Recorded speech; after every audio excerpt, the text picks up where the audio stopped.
Hola, muy buenas tardes. Gracias por acompañarnos un día más este jueves en la edición central de MBD Noticias. Espero que estén muy bien. ¿Cómo estás tú, Martín ¿Cómo andas, Rodríguez? Julieta? Muy bien, por suerte. ¿Cómo andan ustedes? Ojalá hayan pasado bien las fiestas que pasaron. Vienen más la semana que viene. Estamos en ese cruce, en el cruce entre esas fiestas o festividades tradicionales y también en el cruce entre gobiernos, entre el saliente y el entrante. Y por ahí va la portada de hoy, ¿eh?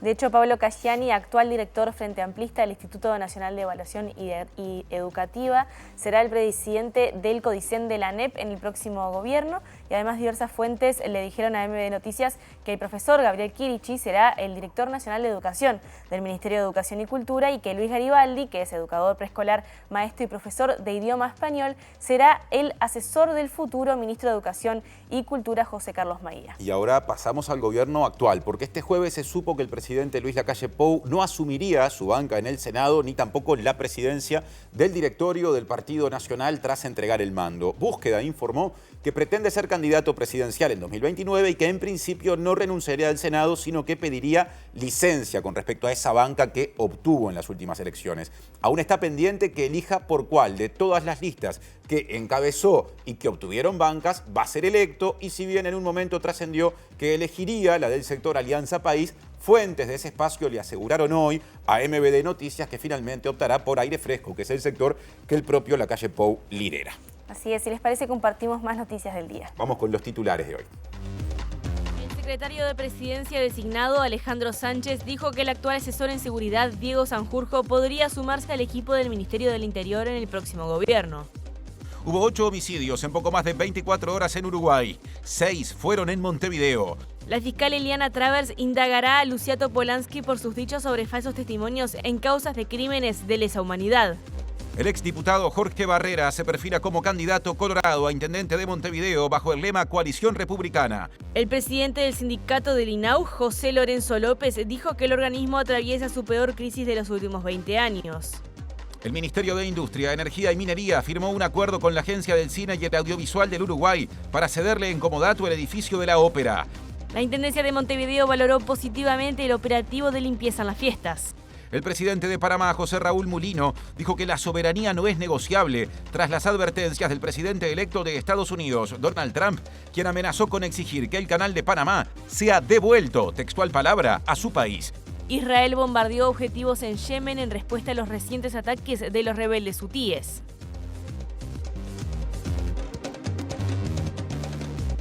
Recuerden que también nos pueden seguir a través de la web de TV Ciudad o tvciudad.uy, a través del canal de TV Ciudad en YouTube y también mediante Uniradio 107.7 de FM en Montevideo y el área metropolitana y su web uniradio.edu.uy. Sigue Julieta porque hay adelantos desde exteriores. Así es, y son dos los compañeros que esta tarde se encuentran fuera del estudio. Vamos a recibir en primera instancia a Diego Martini, que se encuentra un poquito lejos en el complejo Sacude. ¿Qué noticias tenés para darnos, Diego?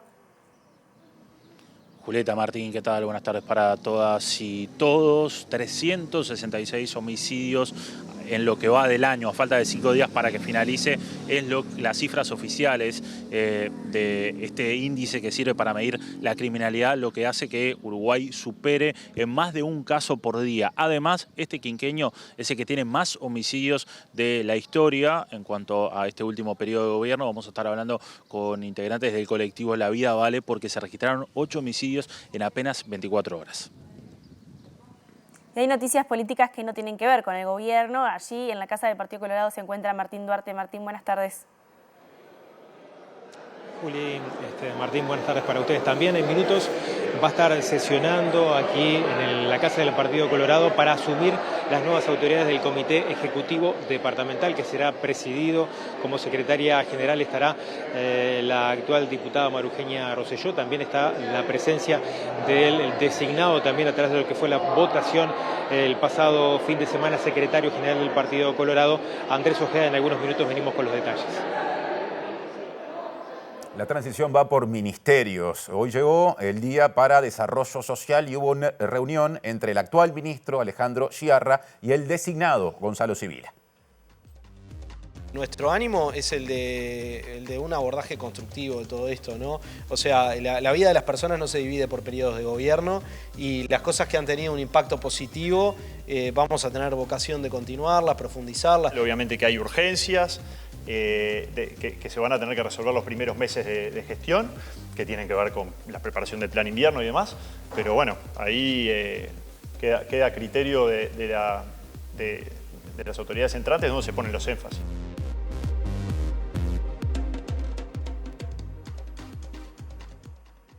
Presenta Antel. Renová tu plan de fibra y pagá la mitad por 3 meses. Lo político sigue muy presente en este país, producto de, me parece que dos grandes cosas. Por un lado, lo que viene en términos del cronograma electoral, que son las elecciones departamentales y municipales previstas para mayo del año que viene. Y por otro lado, porque hay partidos que están reacomodando sus organismos propios, internos, su propia orgánica, luego de lo que dejó el ciclo electoral que pasó. De todo eso se habla y mucho por estas horas en la sede del Partido Colorado, en la casa del Partido Colorado, aquí en Montevideo, y lo tenemos pronto por allí a Martín Duarte. Martín, ¿cómo te va? Adelante. Es así, Martín, en algunos minutos comenzará esta sesión donde asumirán las nuevas autoridades del Comité Ejecutivo Departamental de Montevideo. María Eugenia Rosselló, actual diputada, va a ser quien estará a cargo de la Secretaría General del Comité. Bueno, María Eugenia, gracias por estos minutos. ¿Qué es lo que va a pasar en algunos minutos donde van a asumir las nuevas autoridades y vas a estar como Secretaria General de la Departamental, verdad? Exactamente, en unos minutos se va a renovar el Comité Ejecutivo Departamental y se va a poner a votación quién va a estar al frente de la Secretaría General de Montevideo. Yo, al haber estado encabezando la lista más votada, el Zulia más votado, voy a tener el honor de poder ocupar este rol. Y bueno, a partir de hoy se empieza a correr días de mucho trabajo, días donde tenemos muchos desafíos por delante, desde el trabajo territorial que necesita Montevideo, especialmente el Partido Colorado, también como la tarea de cara a la elección departamental. A propósito de ese tema, hay muchas definiciones que tomar. Hoy trascendió con mucha fuerza también el nombre de Jorge Barrera como posible candidato del Partido Colorado a la Intendencia de Montevideo. ¿Cuánto hay de firme a propósito de esa postura, ya que habían circulado varios nombres también en las últimas horas? Sí, han circulado muchos nombres, se han puesto sobre la mesa muchos nombres, por suerte, de personas del Partido Colorado que quieren cumplir ese rol, desempeñar esa función.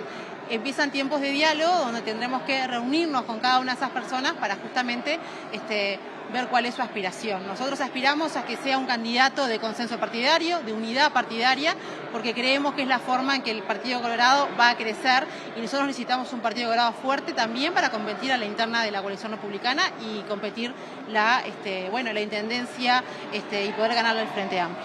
¿El caso de Barrera reúne un poco esas condiciones? Jorge es un hombre del partido de toda la vida, lo conocemos, un hombre del partido de todas las horas, de siempre. Actualmente está ocupando un rol como asesor en el sector Vamos Uruguay, estuvo trabajando con Gabriel Burméndez también, asesorándolo en materia de seguridad.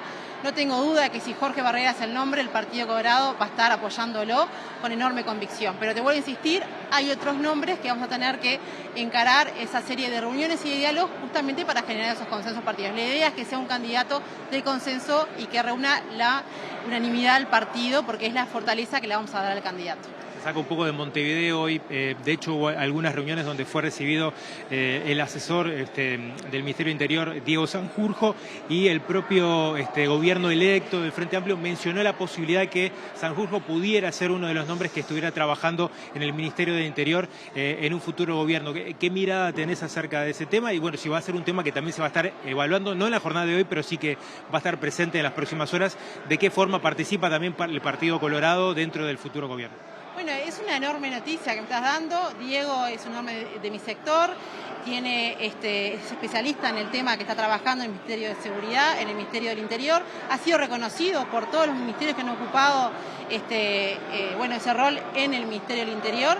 Y yo creo que si el Frente Amplio está buscando a los mejores, Diego es el mejor en esa materia. Así que supongo que él va a tomar la decisión o no, lo planteará a la interna del sector, a la interna del partido y se va a evaluar. Es un lindo reconocimiento, sin lugar a dudas, que demuestra que no estamos tan equivocados. Eugenia, gracias por estos minutos, es muy amable. La secretaria general, electa, que va a asumir en algunos minutos del Comité Departamental del Partido Colorado, habló con nosotros de distintos temas que están dentro de la agenda política. Presentó Antel. Renová tu plan de fibra y pagá la mitad por 3 meses. Ahora sí nos metemos de lleno en la transición y les comentamos que Pablo Cayeni, quien es el actual director frente amplista del Instituto Nacional de Evaluación Educativa, que conocemos como INED, será el presidente del CODICEN de la ANEP a partir del próximo gobierno. La decisión se conoció en las últimas horas junto a otras designaciones en la enseñanza del gobierno electo. Cayeni es maestro, está especializado en políticas educativas y también es docente del Consejo de Formación en Educación. Antes de ser director del INED, fue consejero docente en el Consejo de Educación Inicial y Primaria. Además, MB Noticias también confirmó que Gabriel Chirichi será director nacional de Educación del Ministerio de Educación y Cultura. Chirichi es profesor de Historia, docente universitario y escritor, ha coordinado varias publicaciones y es columnista en distintos medios. Este jueves también se supo que Luis Garibaldi, educador preescolar, maestro y profesor de idioma español, será asesor del futuro ministro de Educación y Cultura, José Carlos Maía. En el pasado, Garibaldi fue director de Educación del Ministerio e integrante de la dirección del Plan Ceibal. Ahora algo vinculado a lo que mencionaban recién en el móvil de Martín Duarte, el futuro ministro del Interior, Carlos Negro, se reunió este jueves con Diego Sanjurjo, el actual coordinador de estrategias de prevención del delito del Ministerio, para abordar las propuestas presentadas en la Mesa Interpartidaria de Seguridad. Por lo pronto, el futuro secretario de la Presidencia de la República, Alejandro Sánchez, no lo descartó, por más que, como recién lo comentaba Rosselló, la todavía diputada colorada, Sanjurjo pertenece al Partido Colorado. El ministro del Interior, Carlos Negro, está teniendo una serie de reuniones donde nosotros lo planteamos desde el primer día en la campaña electoral que nos interesaba a nosotros como gobierno tener conversaciones, interlocución, diálogo con los distintos actores que han trabajado, en este caso en la materia de seguridad, y por eso es que ha tenido alguna reunión y estuvo hoy Sanjurjo, que es alguien que viene trabajando en el Ministerio del Interior, es alguien que ha propuesto un conjunto de medidas, algunas nosotros estamos de acuerdo, en otras no tanto, y lo que estamos haciendo simplemente es intercambiando y dialogando. ¿Te interesa su continuidad? Bueno, podría suceder en el momento que, por el momento nosotros no tenemos ningún anuncio de cuáles van a ser las incorporaciones al Ministerio del Interior, en su momento la comunicaremos. Lo que sí nos interesa es con todo el que sabe y tiene información, nosotros queremos dialogar con él. Sánchez fue un consulta que tiene que hacerse primero al Partido Colorado, porque es un hombre del Partido Colorado que asesora al Ministerio del Interior actualmente.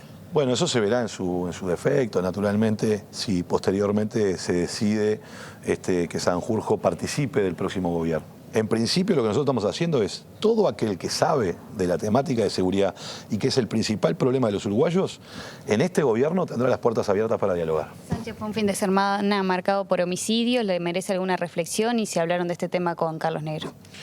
Sí, lamentablemente se han sufrido homicidios bastante fuertes que han impactado, ¿verdad? Este es uno de los dramas que tiene el Uruguay, en el cual nosotros nos tenemos que poner a trabajar y desde el 1 de marzo será una prioridad pensar estrategias que sean más eficientes para resolver los problemas de seguridad en nuestro país y por eso nosotros lo hemos planteado desde el inicio, queremos generar acuerdos con el conjunto de los partidos, con la academia y la sociedad civil para avanzar en un tema que le preocupa a la gente. Otro asunto vinculado a la transición. El ministro actual de Desarrollo Social, Alejandro Sciarra, recibió al ministro designado, Gonzalo Sibila, justamente para avanzar en los asuntos de cambio de gobierno en la órbita de desarrollo social. Y si bien hablaron de todos los temas, las prioridades del próximo ministerio las definirá el gobierno entrante. En realidad el ministerio tiene programas, algunos que venían de antes y continuaron, otros que se iniciaron en este periodo y que las actuales autoridades evalúan como muy buenos. Tenemos que cotejar esa información, conversar sobre eso.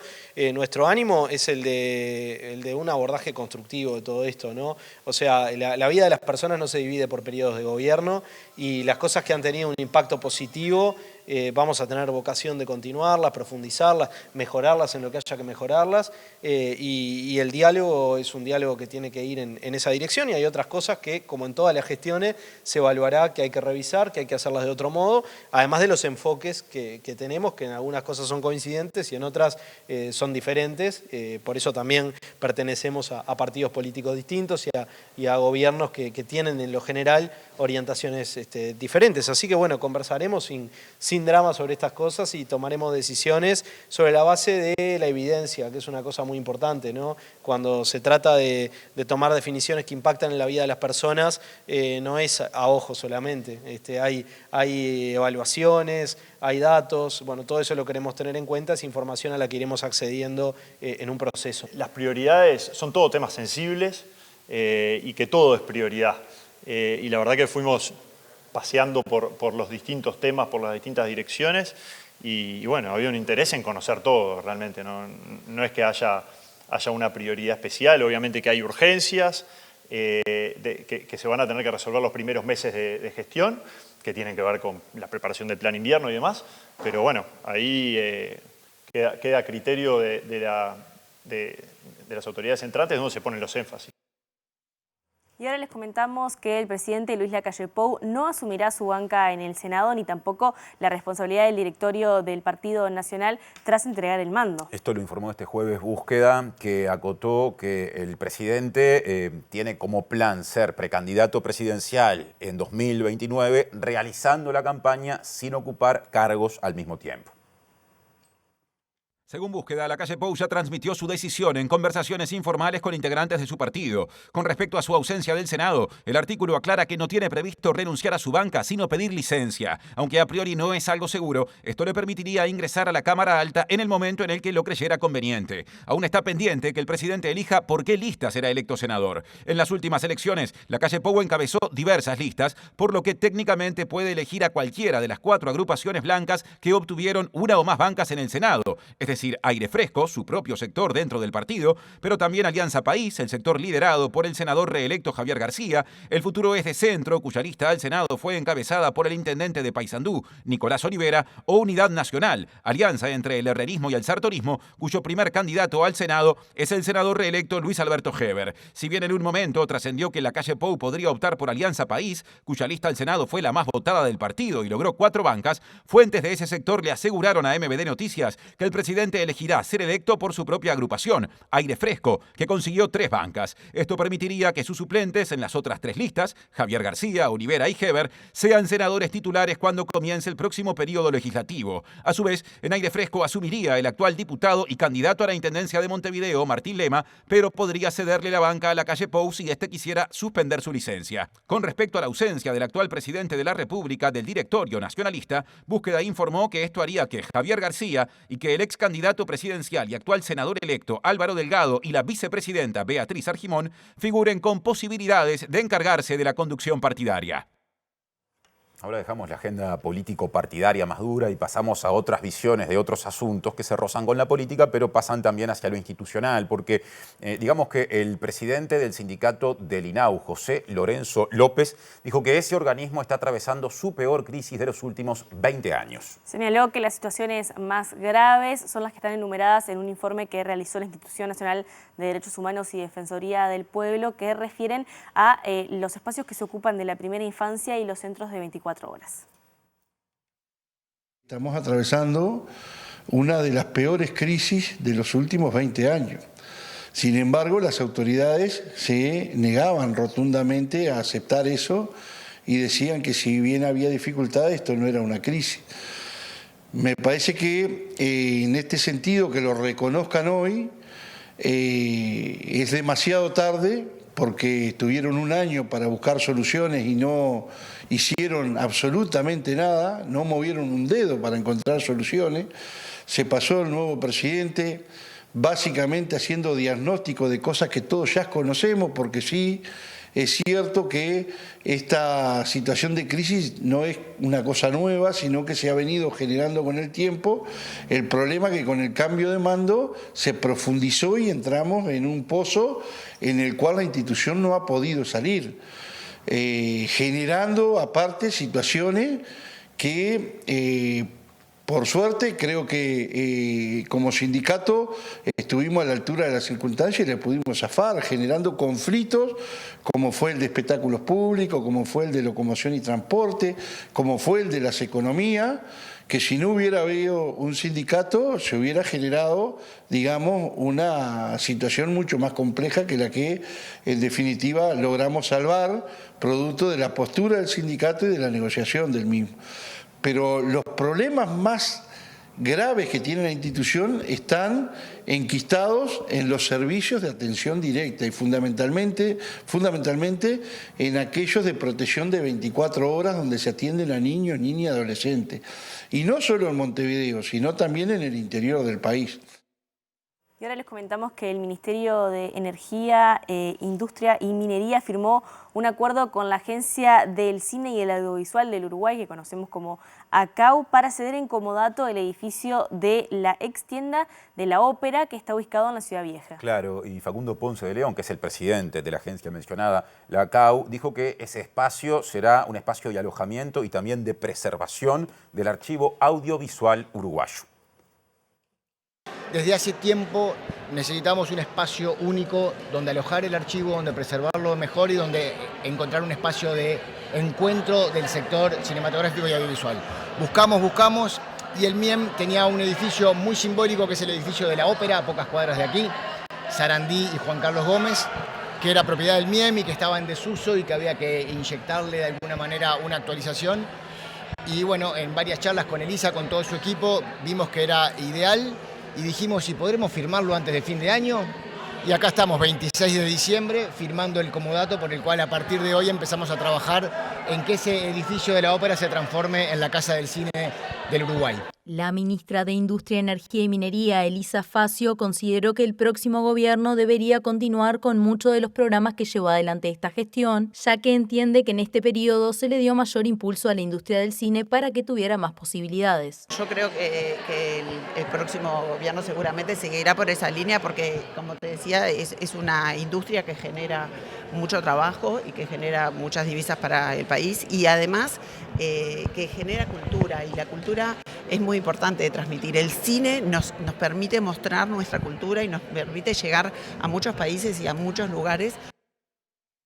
Este anuncio generó reacciones no precisamente positivas en Cinemateca Uruguaya. Habló su coordinadora general, que es María José Santa Creu, que cuestionó este acuerdo entre el Ministerio de Industria, Energía y Minería y la ACAU, la Agencia del Cine y el Audiovisual del Uruguay, y lo tildó de propagandístico. De hecho, Santa Creu le dijo a MBD Noticias que lo anunciado hoy no implica más que una mudanza de la ACAU y lo contrastó con la labor que realiza Cinemateca. Destacó que la institución que integra trabaja por la conservación del patrimonio cinematográfico desde hace 73 años y no tiene, textuales palabras, necesidad de hacer propaganda engañosa desde la torre ejecutiva un par de meses antes de un cambio de gobierno. En agosto, Santa Creu había dicho a La Diaria que el proyecto de creación del patrimonio audiovisual uruguayo ignora olímpicamente los planteos de Cinemateca en la Mesa Interinstitucional del Patrimonio Audiovisual. Entonces también había declarado que esa iniciativa proponía la intervención de Cinemateca y la apropiación de su patrimonio cuando sea pasado a formato digital, evidenciando poco respeto hacia las instituciones y su autonomía. Según la coordinadora, la creación de este organismo interinstitucional presidido por la ACAU tendría injerencia en asuntos que, en el caso de Cinemateca, no puede delegar sin desaparecer.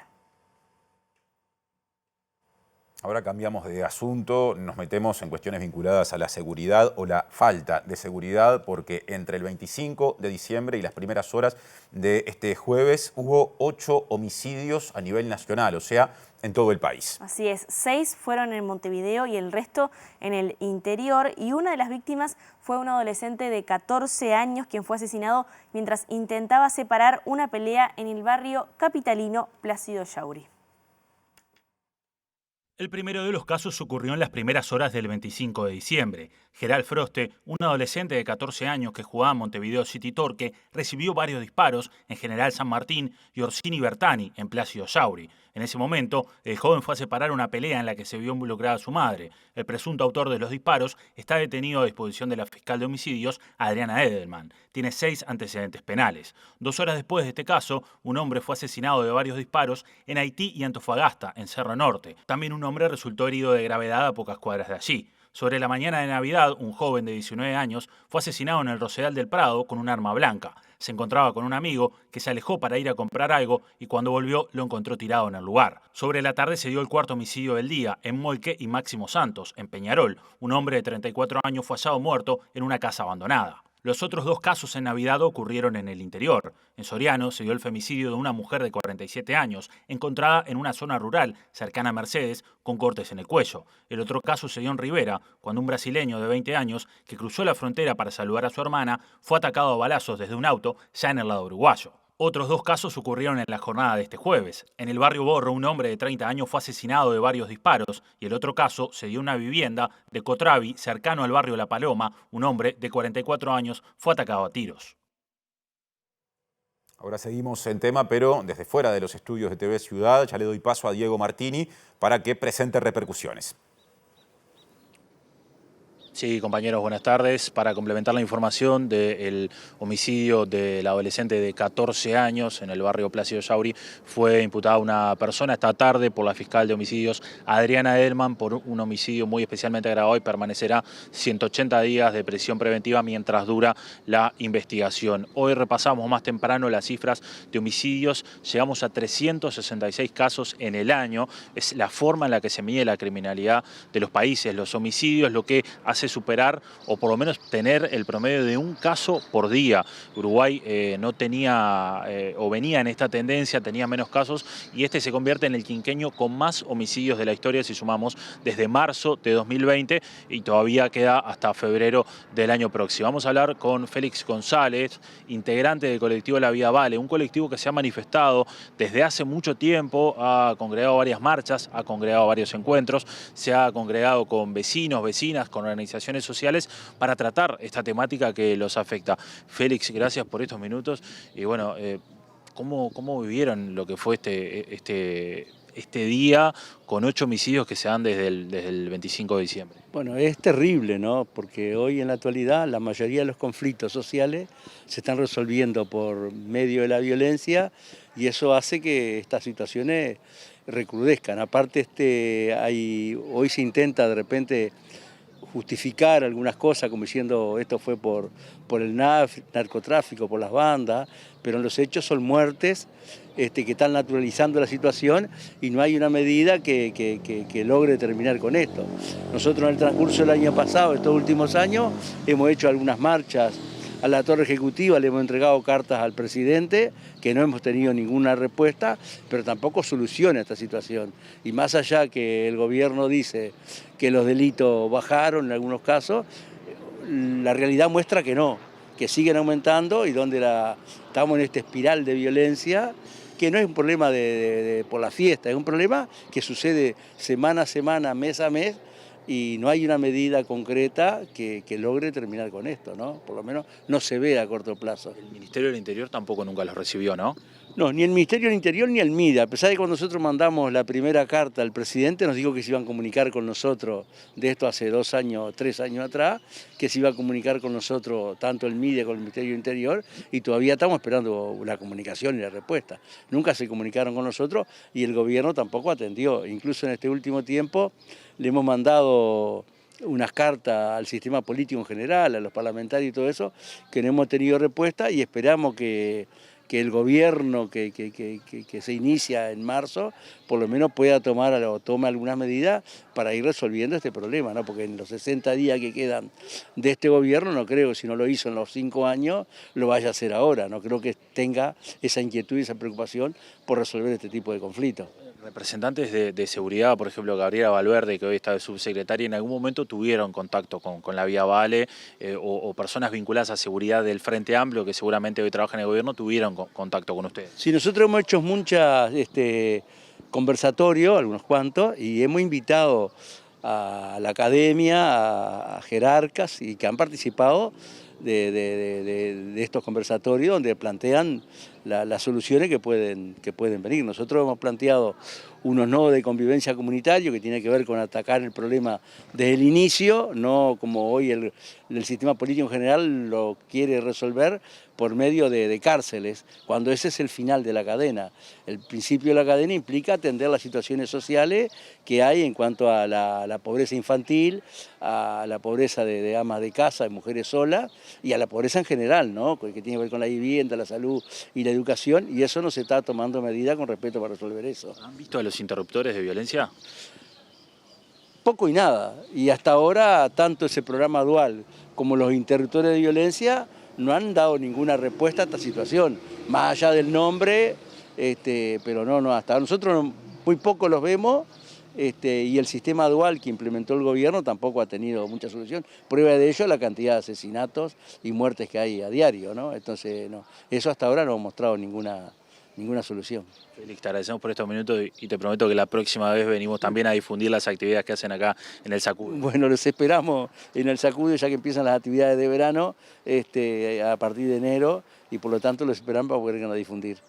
Bien, en la palabra entonces Félix González, integrante del colectivo La Vía Vale. Recordar que el Ministerio del Interior nuevo, encabezado por Carlos Negro y Gabriela Valverde, evaluará este programa que hacemos referencia a Cure Violence con interruptores de violencia y el Shot Spotter, que es un programa que ya se implementó donde se miden algunos disparos que ocurren en diferentes puntos de la ciudad.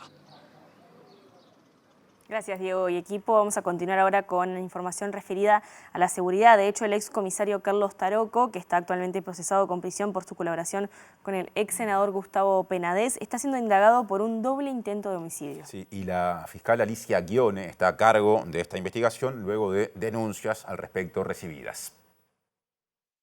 Taroco alcanzó un acuerdo abreviado con la Fiscalía y fue condenado a 3 años de penitenciaría por reiterados delitos de cohecho calificado, revelación de secretos y asociación para delinquir. Quedó inhabilitado por 3 años para ejercer cargos públicos, fue multado con 51 unidades reajustables y debió resarcir a las víctimas con 12 salarios, como dispone la Ley de Violencia Basada en Género en su artículo 80. Fue identificado por la fiscal de delitos sexuales Alicia Ghione como la cabeza de un equipo que intentó favorecer a Penades en el proceso judicial, investigando a las víctimas que denunciaron al ex legislador por múltiples delitos, en su mayoría sexuales y contra menores, motivo por el cual está bajo prisión preventiva desde octubre de 2023. En diciembre de 2023, 5 personas fueron condenadas en un juicio abreviado por participar de la investigación ilegal que realizó tareas de vigilancia, accedió ilegítimamente al sistema informático del Ministerio del Interior y empleó un software para generar un flujograma con el fin de construir una teoría que deslegitimara a las víctimas. Entre ellos se encuentra el exfuncionario del Parlamento uruguayo y exdirector de la Secretaría Parlamentaria del Parnasur, Diego Cuiñas, que conocía a Taroco por su pertenencia a la masonería,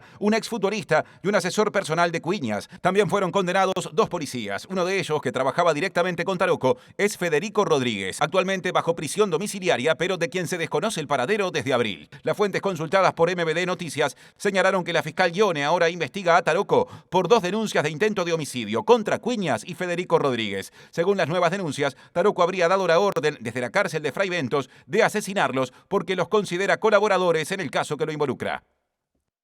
Otro asunto vinculado a designaciones, pensando en el próximo gobierno.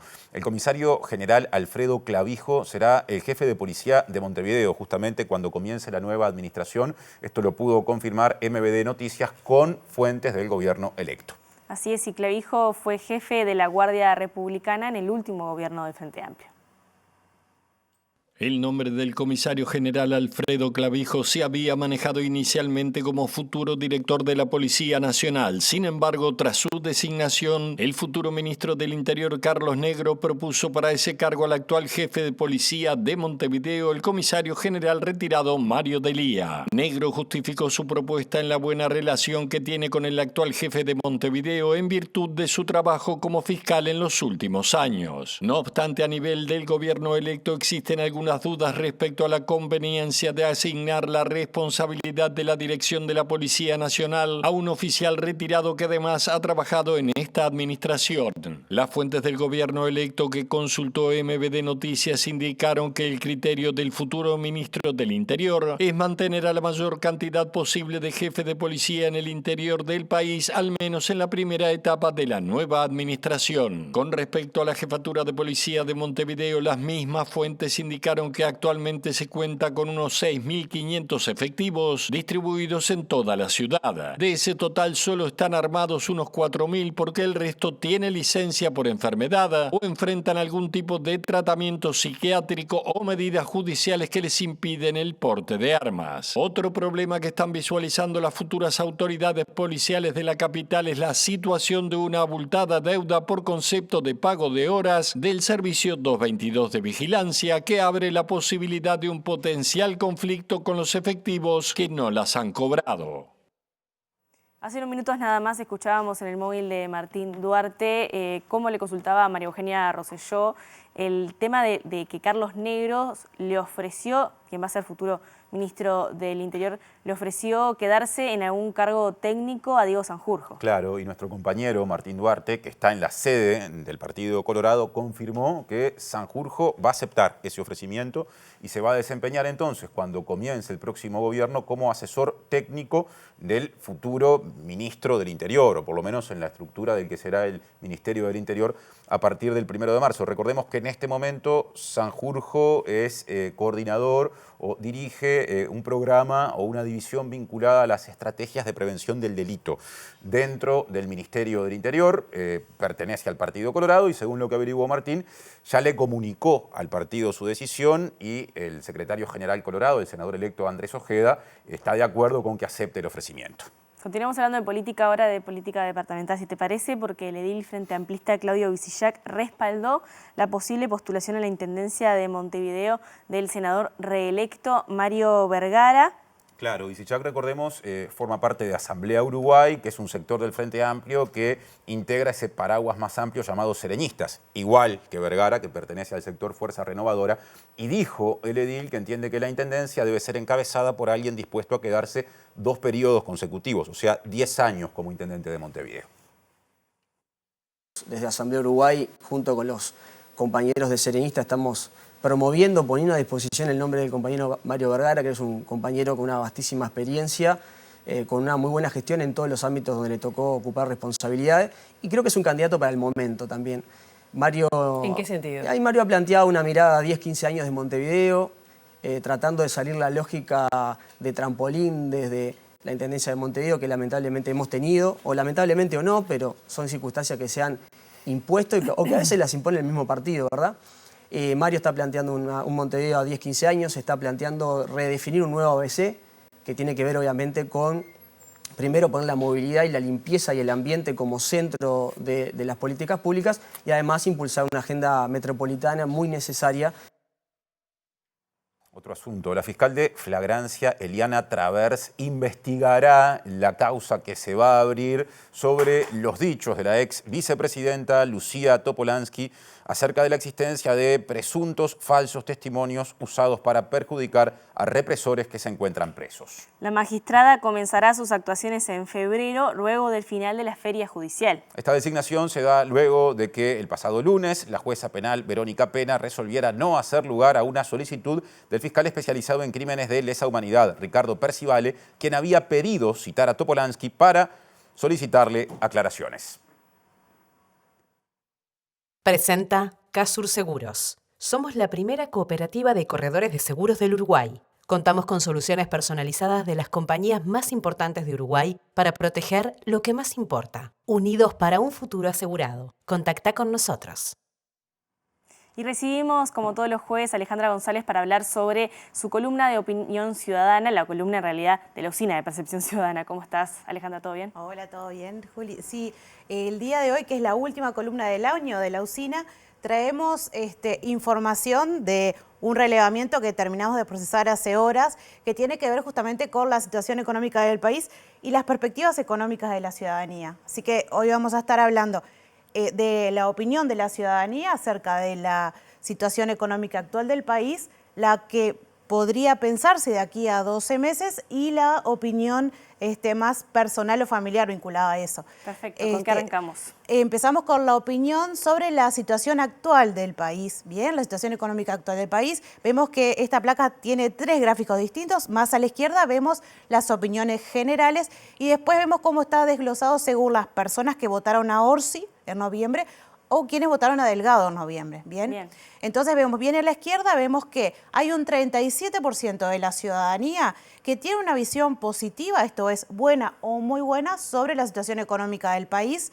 Hay un 39% que tiene una opinión regular acerca de la situación económica del país y un 24% que tiene una opinión negativa, esto es opinión mala o muy mala. Bien. Pero vemos que entre quienes tienen opinión positiva y quienes tienen opinión negativa hay un saldo positivo, es decir, son más las personas que tienen opinión positiva sobre la situación económica del país. Bien. Esto cuando vemos la situación general, o sea, la población general. Cuando desglosamos entre votantes de Orsi o Delgado, vemos que la situación, las opiniones cambian. hay un 11% solamente de los votantes de Orsi que tienen una visión positiva sobre la situación económica actual del país. Vemos que ese 37 cambia un 11%. Sin embargo, entre los votantes de Delgado, el 69%, 7 de cada 10 prácticamente, dice que tiene una visión positiva sobre la situación actual económica del país. Hay un 49% de los votantes de Orsi que dicen que la situación económica es regular y un 41% dicen que es negativa, mala o muy mala. En cambio, entre votantes de Delgado, el 26% entiende que es regular y solo 5% plantea una situación negativa vinculada a la situación económica del país.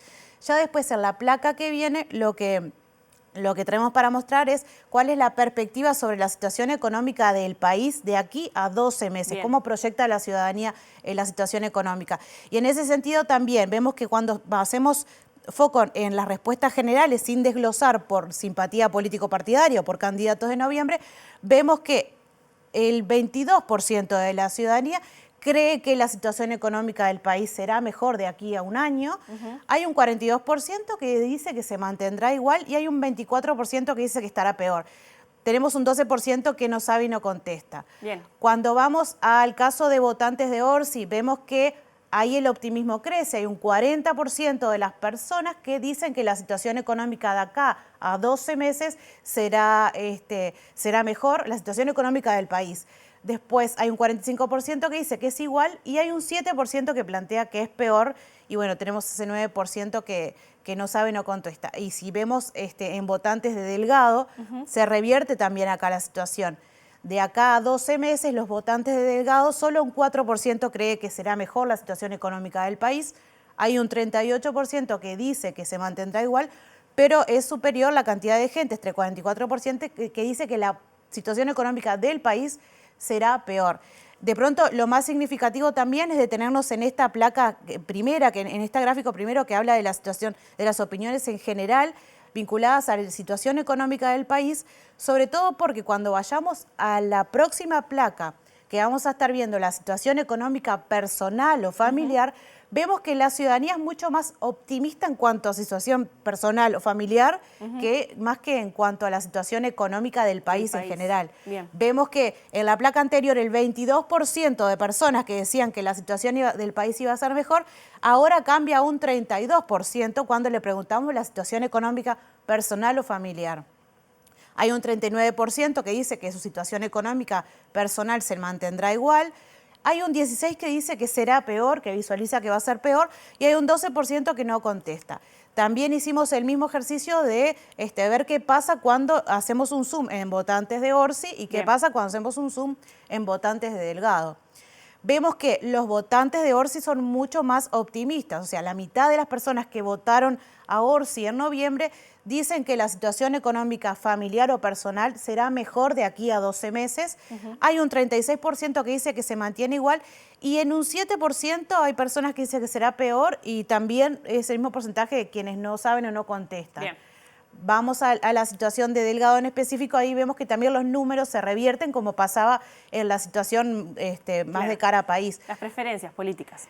Exacto, ahí vemos que hay una incidencia a las preferencias políticas, vemos que el 13% de los votantes de Delgado dicen que su situación económica personal o familiar de aquí a 12 meses será mejor, hay un 40% que dice que será igual y hay un 30% que dice que será peor. Ahí tenemos un número bien importante de personas que no saben o no respondieron a esa consulta con ese 17%. Muy interesante, Alejandra. Gracias por todo este año de columnas y nos volvemos a reencontrar el año que viene. Nos vemos. Que pasen muy bien. Continuamos con Martín Rodríguez. Presentó Casur Seguros. Somos la primera cooperativa de corredores de seguros del Uruguay. Contamos con soluciones personalizadas de las compañías más importantes de Uruguay para proteger lo que más importa. Unidos para un futuro asegurado. Contacta con nosotros. Bueno, muy bien. Seguimos adelante haciendo MBD Noticias. Una pausa y volvemos, como siempre, a la pantalla de TV Ciudad.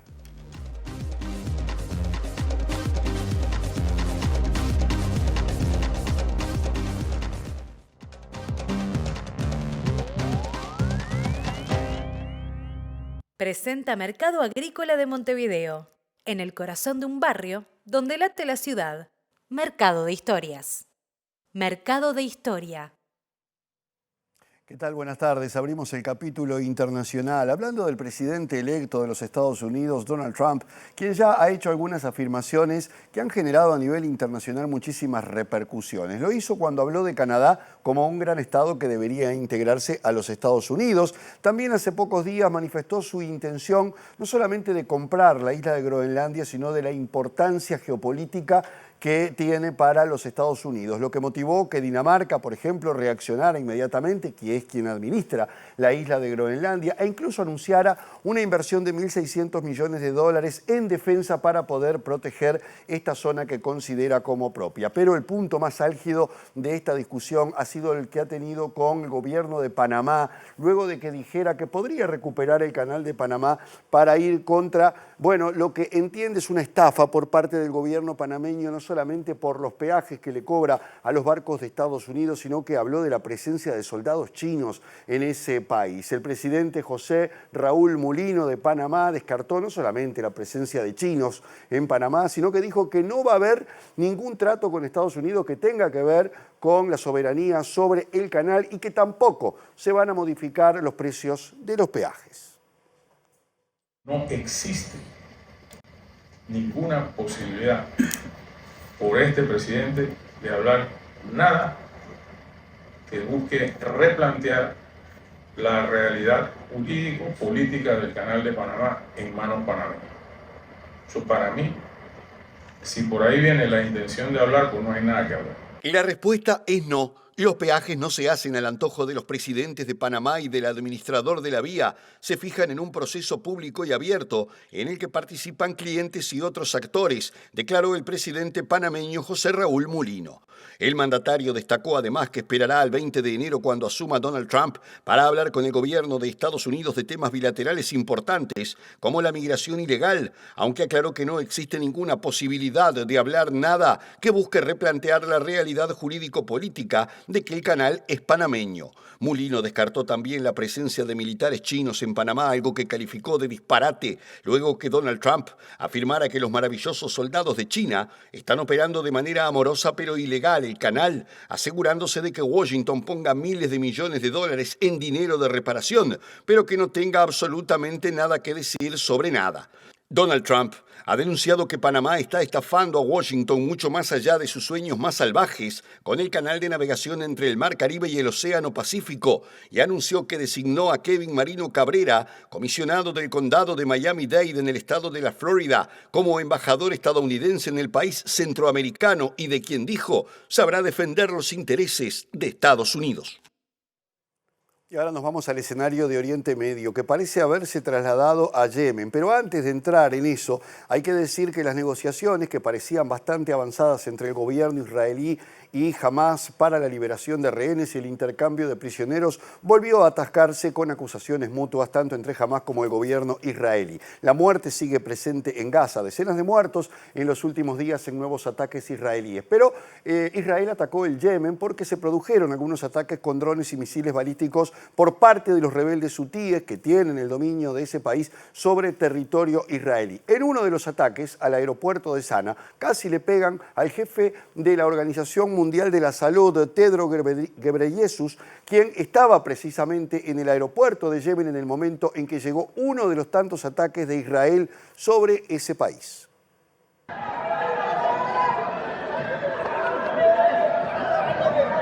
Un ataque aéreo se registró este jueves en el aeropuerto de Saná, capital de Yemen, cuando estaba por embarcar el jefe de la Organización Mundial de la Salud, Tedros Adhanom Ghebreyesus, quien informó que uno de los miembros de su tripulación resultó herido y que 2 personas murieron en el aeropuerto. El jefe del Organismo de Salud de Naciones Unidas viajó a Yemen en una misión para negociar la liberación de detenidos por parte del personal de la ONU y evaluar la situación sanitaria y humanitaria en el país.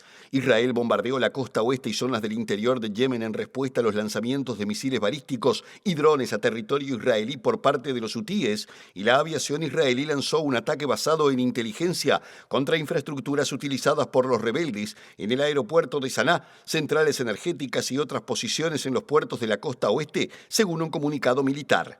Israel acusa a los hutíes de apoyarse en la financiación iraní y actuar como un agente de la República Islámica, atacando barcos internacionales en el Mar Arábigo y el Mar Rojo para desestabilizar la región. El primer ministro Benjamín Netanyahu volvió a advertir que los hutíes también aprenderán lo que Hamas, Hezbollah y el régimen de Bashar al-Assad y otros han aprendido, y que esto también llevará tiempo, pero es una lección que se aprenderá en todo Oriente Medio, según manifestó el líder israelí.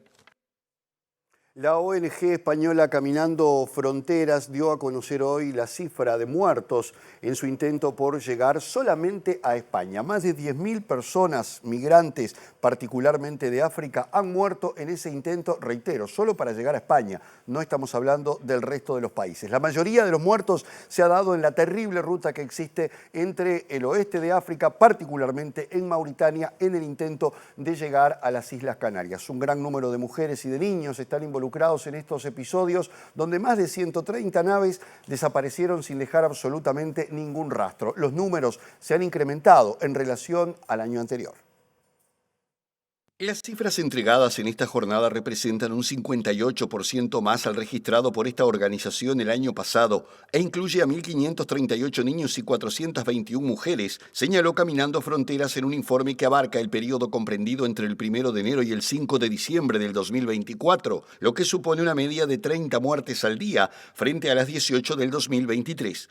La inmensa mayoría de estas víctimas, 9.757, se produjeron en la ruta que lleva del noroeste de África a las Islas Canarias y que discurre por el Océano Atlántico entre fuertes corrientes, donde precisamente esta Navidad al menos 7 barcazas con cientos de inmigrantes llegaron al archipiélago, informó Salvamento Marítimo, la organización estatal española de rescate en el mar. Otras 517 muertes tuvieron lugar en la ruta que parte de Argelia y llega a la costa este de España, cifras que evidencian un fracaso profundo en los sistemas de rescate y de protección, dijo Elena Maleno, fundadora de la ONG, que calificó como tragedia inadmisible la sistemática muerte de los migrantes. Las más de 10.000 víctimas del 2024 eran de al menos 28 países africanos en su mayoría, pero también de Irak y Pakistán, mientras que el número de inmigrantes llegados ilegalmente a España entre el 1 de enero y el 15 de diciembre de este año ascendió a 60.216, un 14,5% más que en el mismo periodo del año anterior,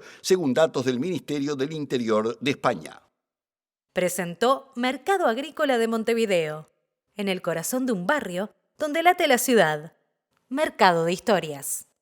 Mercado de Historia.